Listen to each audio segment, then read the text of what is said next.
واعر، الجمهور ديال الرباط واعر، التفاعل كان رهيب، وفرحت بزاف ملي وقفت في هذه الخشبه هذه لاول مره في المنصه ديال بوركراك. كنتمنى على ان السهره دازت على احسن ما يرام، وكنتمنى نعاودها مرارا وتكرارا. شكرا بزاف. كلشي كان حافظ اغاني ديالك، كيفاش حسيتيها؟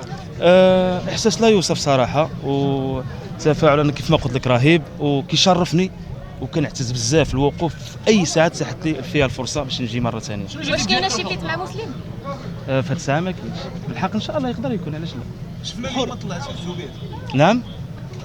الزبير طبعا الصداقه ديالك صديق، وتا هو فنان تبارك الله عليه، وتشاركنا اليوم واحد لحظات جميله سور سين معكم كاملين. شنو الجديد ديالك اخويا؟ كاين الالبوم ان شاء الله، وكاين عمل جديد غيصدر في الايامات القادمه، نتمنوا انه ينال الاعجاب ديال الجمهور.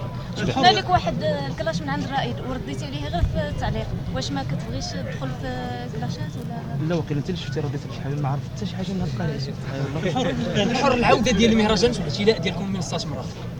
ما فهمتش السؤال واخا. العوده ديالكم مهرجان من بعد التوقف بسبب كورونا والاعتلاء ديالكم واحد متنفس للفنانه كامل لجميعنا. فالفنان دائما كينتظر هذه اللحظه اللي يوقف قدام الجمهور ديالو، يشوف التفاعل، يشوف داك الشيء على ارض الواقع، وهذا كيزيدنا دائما اصرار على اننا نقدموا الافضل والجديد للجمهور اللي كيستنى. شكرا بزاف. نعم. الجمهور ديالي رسالته نقدر نختزلها في كلمه بسيطه، انه في الدم، كيف ما انتم في الدم. شكرا بزاف.